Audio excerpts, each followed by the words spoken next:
America और पश्चिमी देशों की दखलंदाजी से दुनिया के किसी न किसी कोने में जंगी आग धधक रही है। रूस यूक्रेन युद्ध हो या फिर मिडिल ईस्ट में जारी सैन्य संघर्ष, वहीं उत्तर दक्षिण कोरिया के बीच की दुश्मनी में भी अमेरिका का बराबर हाथ रहा है।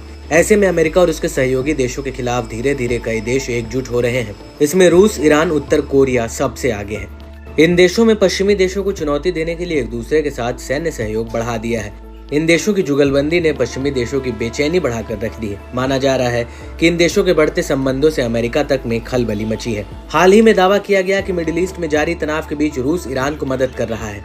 ईरान ने रूस से अत्याधुनिक मिसाइल डिफेंस सिस्टम समेत कई हथियार मांगे हैं। रूस ने भी तुरंत हरकत में आते हुए तेहरान को अपने एडवांस एयर डिफेंस सिस्टम और रडार भेजना शुरू किया। रूस ने ये डिलीवरी ऐसे समय पर शुरू की है जब ईरान ने इजरायल के खिलाफ हमले की धमकी दी।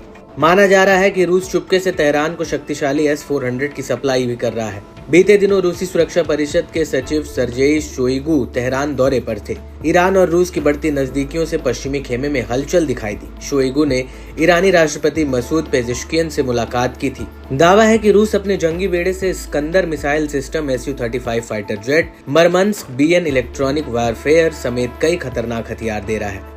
इस बीच ईरान और उत्तर कोरिया की दोस्ती भी पश्चिमी देशों की आंखों में खटकने लगी है। उत्तर कोरियाई नेताओं ने हाल में तेहरान की यात्रा कर एक साथ अपने विरोधियों को कई संकेत दिए। इस पर अमेरिका की बौखलाहट भी उनके बयानों से साफ तौर पर झलकी।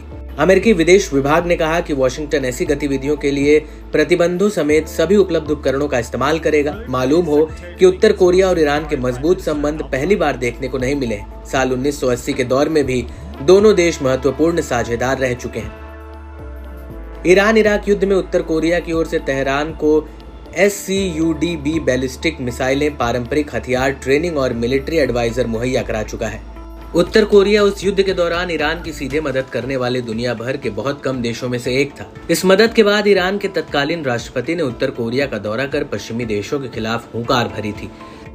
अली खामेनेई ने कहा था कि यदि बड़े देश प्रगतिशील देशों को धमकी देते हैं तो प्रगतिशील देशों को बदले में उन्हें धमकी देनी चाहिए। आपने कोरिया में साबित कर दिया कि आपके पास शक्ति है अमेरिका का सामना करने के लिए।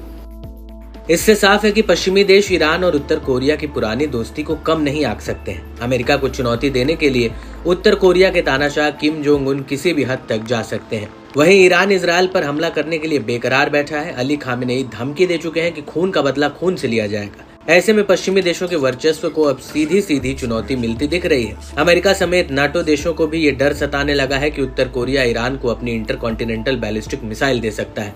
माना जा रहा है कि ईरान को मिसाइलें देकर उत्तर कोरिया अपनी मिसाइलों की लाइव टेस्टिंग कर रहा है कि वह पश्चिमी देशों के डिफेंस सिस्टम से बचकर तबाही मचान पाती है या नहीं।